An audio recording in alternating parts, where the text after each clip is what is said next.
In this episode, Andrew puts on sterile gloves.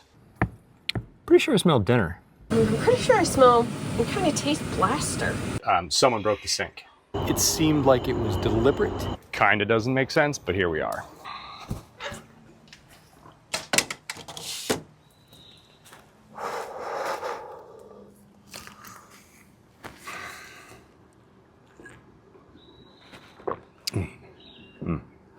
Lots to do today.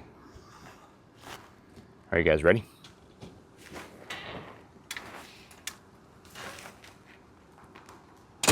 It's definitely time. Good morning. This is not the coffee I wish it was. It was water. Someone stole my spray bottle. Who would do such a thing? Criminals are who would do such a thing.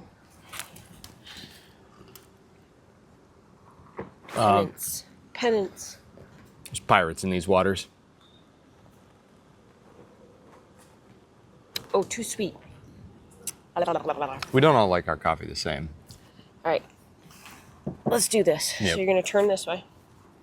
Can we take care of the murder acorns? Yes. Yeah, we're definitely drawing fire right here, right now. Yeah, I'm out here. They're all piled up. Yep. I don't want to. It's like walking on marbles. Yeah. Where was I? Oh, with the weather change that we've had, we've got much better weather now to do some of the things that I've been itching to do.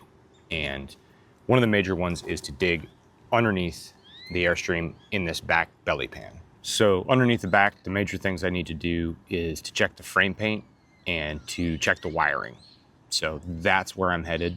What that's going to involve is taking off the rear stabilizer feet so I can pull down the belly and drilling out some rivets.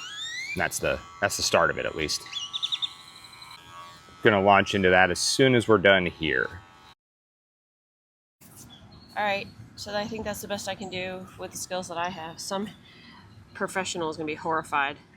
I like it. I think it's good. You think it's all right? Yeah. Here. There's a dusting of hair in your coffee. It's like one or two. It's fine. It's mine. I'll take that. All right. Pretty princess time's over. Yep. Time to get hands dirty. Let's do it.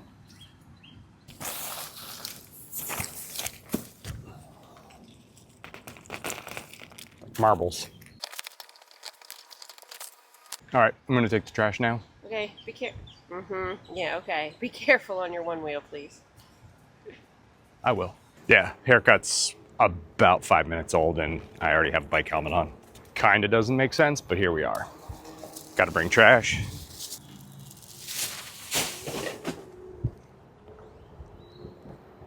This is a small but somewhat important improvement we probably should have made a while ago, maybe when we first got the Tommy. You know what? I'm gonna go ask somebody inside to depressurize this. I'll be right back. Can you run the water real quick to depressurize so that I can Sure. disconnect the hose? Yep. Thank you. Got an assistant running water inside. Should solve that. The idea here is to make two improvements in one. We're gonna have a 90 running down and then a quick disconnect on the water hose. I think the solution is to not run this 100% dead straight down, but actually just angle it slightly so that this misses here and I can run a second one here as needed. I think that's the solution. Slight angle. Come back with this one on a slight angle. I've come to the realization that for the second one down here, I'd like to label it for flush.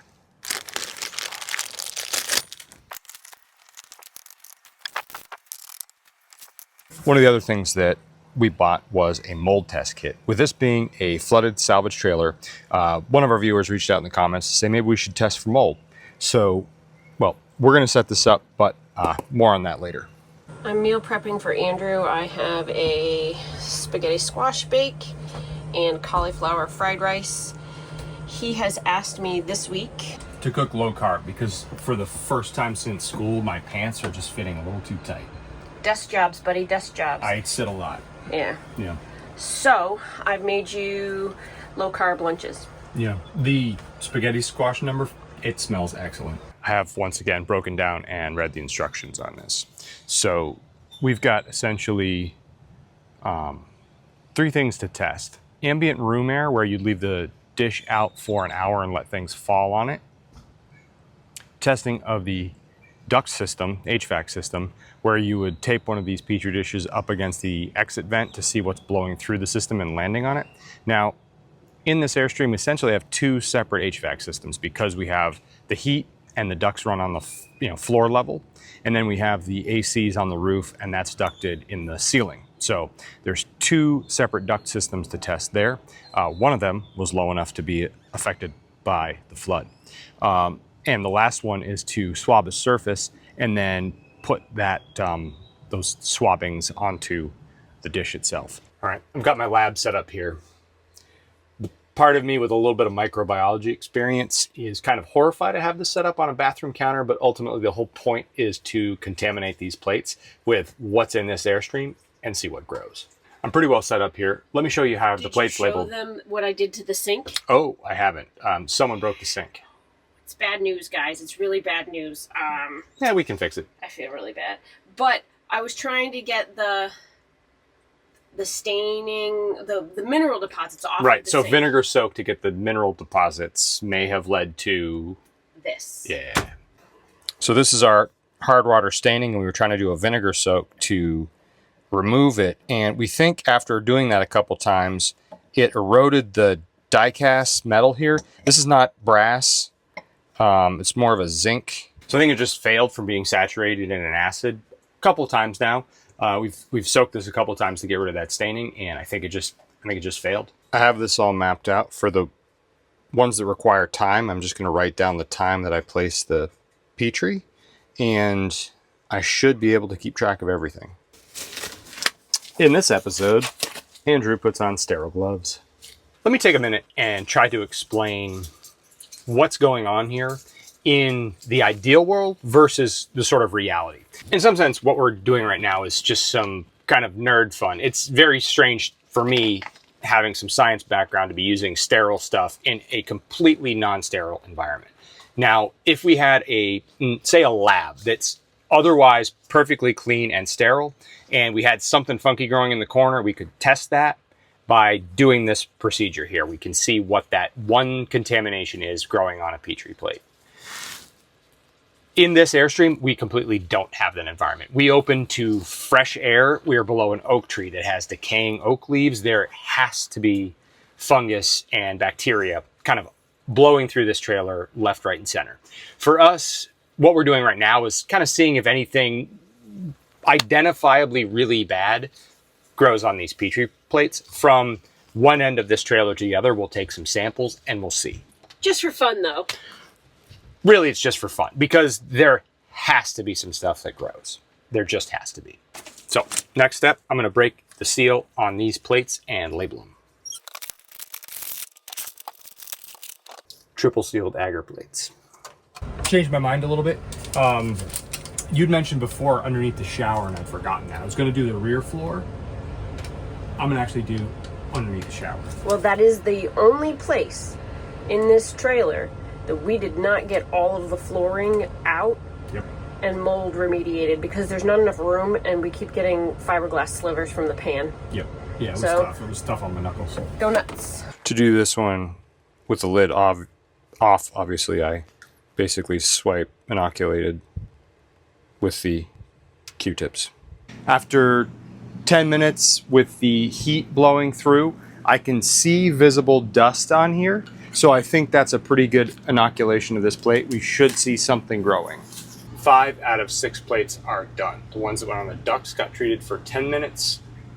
2 of them got swabs, but now we wait for the rest of the hour for the one that's in the ambient air so that we can see what lands on it. All right, I've got my agar plates all inoculated and double bagged. They actually came triple bagged, but that seems unnecessary. Really, I just need to put them in a warm, dark place. So, hello. You guys are going to have to wait to find out what happens, though, because it takes like a week or something crazy to grow the slime. So that's kind of how that's going to go. But we'll report back. There are the plates, and Yes, our Tommy Bahama has his name written on the water heater like you write your name on your kindergartner's lunchbox. It's getting a little bit late in the day because of the impromptu science project, but I still want to get started underneath here and see how far I get. To be able to take down the belly panel, I've got to get rid of the stuff in the way. So in that case, that's my foot. What I'm actually going to do is take the bolts out of the foot, then raise the foot, which actually will lower the foot because it won't be attached to the body anymore. So what that's going to do is just lower it out of my way, but it'll keep it in place right now while I take the bolts out so I won't have to hold it up. It's an ingenious plan. I'll keep you posted on how it works. Pretty sure I smelled dinner. I'm meal prepping for dinner, but I'm pretty sure I smell and kind of taste plaster.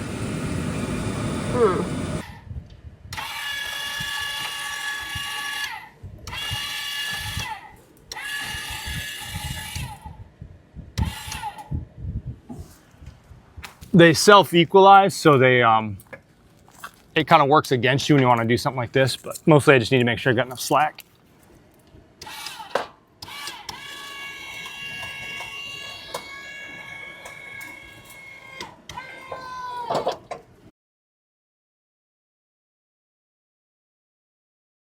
This end of the trailer, the back, has some issues.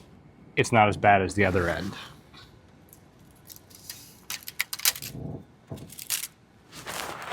The fact that I can just grab onto some of this paint or clear coat, not clear coat, powder coat, just peel it off in my hands. It's not good, but on the other end, there are areas where there was nothing, and for the most part, a lot of the bigger surfaces, they're still intact. So a lot of the places where there was aluminum contact against it, that's where the issue is. I think it's going to be okay.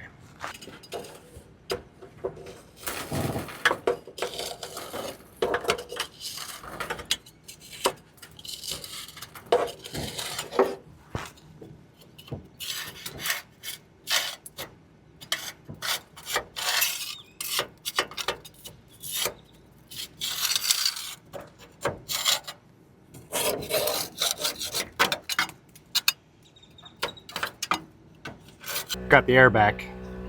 Well, let me back up. When the bed cover started to fail, we took the compressor out of the back of the truck because it was then out in the weather. Not good. We opted to reinstall it a bit differently than it had been. So that was a bit of a slow process, unfortunately for me, but long story short, compressor is back in the truck and the bed cover is back in place, and the truck is in much better shape now, and I'm very happy about that. But how would you say it's going so far? Not bad.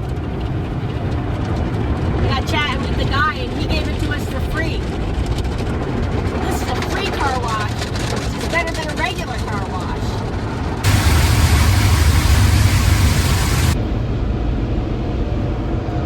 Okay, my gas flap is open.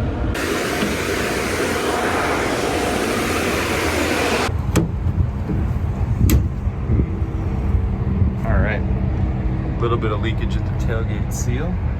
Definitely some leakage up front down the front wall. We definitely know that seal is bad, so we're gonna have to figure it out. It's the one that goes along the top.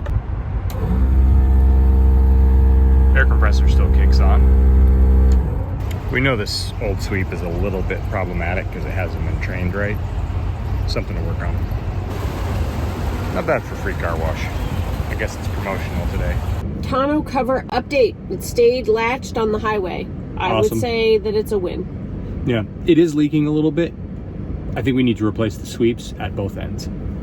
All right, let me know how much it costs. I think they'll be affordable. We'll do that. Back to the air.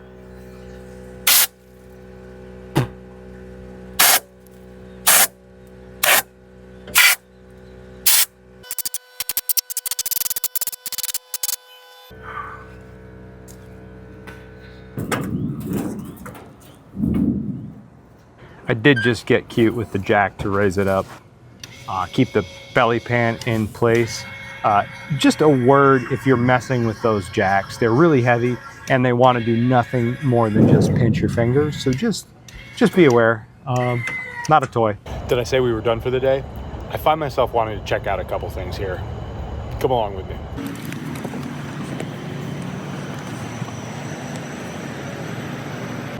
So the acorn rain is really driving us crazy. But here's the thing. You think maybe there's more room when it's windy, but when you really start looking, it's the squirrels. The squirrels are cutting them loose so they can chase them down and eat them. But the thing is, they probably cut loose 100 and find 10 of them, because that's how squirrels are. So what we've got right now is basically a gutter full of acorn swamp. All the way down the length of the Airstream. Handfuls. I don't want to over-botanize here, but we're under an oak tree and it's dropping oak leaves, and oak leaves are notorious for tannins, and those are pigments that stain. So that's what your brown kind of staining comes from. Hard to see in the dark, but it's kind of a 1-2 punch for, we need to get this stuff off. I'm pretty sure we need to move out from under this oak tree, because I feel like it's only going to be 2 more months of this.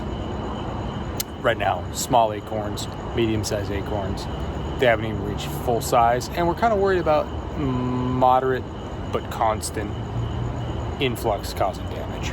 Andrew's outside in the dark, and I think he's getting out the ladder. I don't know what's going on, but it sounds dangerous. So maybe it's a little weird that I'm out here in the dark trying to figure out how bad this problem really is, but you know, we were inside earlier watching a squirrel just cutting them loose and dropping them directly on the Airstream. I don't know if they think dropping them in a specific place makes them more likely to break. It's hard to tell, but it seemed like it was deliberate, and yeah, there's a lot of those guys, and we really can't have that. Hey man, what you doing? I was just wondering if I could see the little dents, like, in the dark. Do you see any? No. All right, well, let's leave all the nuts outside. You look like one of those alien hunters. Can you please come down, leave the nuts outside, including you, buddy? And we'll do this on a day in the daylight. It's probably a good point.